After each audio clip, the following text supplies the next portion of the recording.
Hello friends and welcome back. Let us talk about the fourth part of Dr. Baba Saheb Ambedkar's autobiography entitled Waiting for a Visa in this video.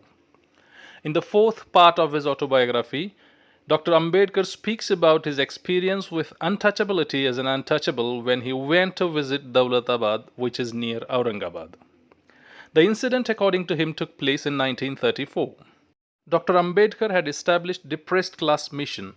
His co-workers wanted him to go with them for sightseeing. Their plan was to visit Buddhist caves at Ajanta and Verul. They had to go to Aurangabad to go to Verul.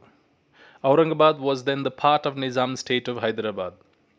As Daulatabad fort is an ancient historical place and it was the capital of famous Hindu king Ramdeo Rai, their plan was also to visit Daulatabad fort. There were around 30 people, but they did not announce their program because they wanted to avoid the difficulties they would have to face being untouchables. They used to inform the people where they visited. When they were to go to Daulatabad, their people were informed and they were waiting for them. Dr. Ambedkar told those people that they would take tea after their return. It was the month of Ramadan. There was a huge water tank at the entrance of the fort. It was full with water. The tank is still there, but it is not full with water these days. The members of Ambedkar's team were covered by dust due to their travel. Therefore, some members went to wash themselves while Dr. Ambedkar and a few other members went inside where armed soldiers were standing. Meantime, a Muslim old man ran shouting that the Dheds had polluted the tank. The term Dhed has been in use to refer to untouchables, especially Mahars, derogatorily. He was also shouting that the Dheds had forgotten their religion. According to the man, the religion of those people was to remain low and degraded. Soon other young men and old Muslims joined the man and marched menacingly at them, saying Dheds must be taught a lesson. Dr. Ambedkar's party told them that they were outsiders and did not know the local customs. By this time, local untouchables too had gathered there. The Muslims turned their wrath to them and asked them as to why they did not tell the outsiders about the customs that the tank could not be used by the untouchables. The untouchables told them that they were not present at the time Ambedkar and his members entered the fort.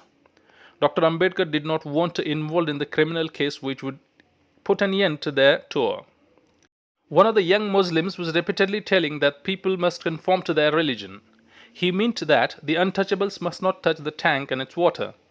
Dr. Ambedkar was little impatient at his conduct. He asked him in somewhat angry mood if his religion teaches this and if he would not allow untouchables to touch the tank if they become Muslims. The question made some effect and the crowd became silent. Dr. Ambedkar asked the guard if they can go inside or not. They asked him to write his name on the paper. The paper was taken to the superintendent. They were given permission to see the fort on the condition that they would not touch water anywhere in the fort. An armed soldier too was sent with them so that they could not defy the orders. Dr. Ambedkar concludes this part by saying, I gave one instance to show that a person who is an untouchable to a Hindu is also an untouchable to a Parsi.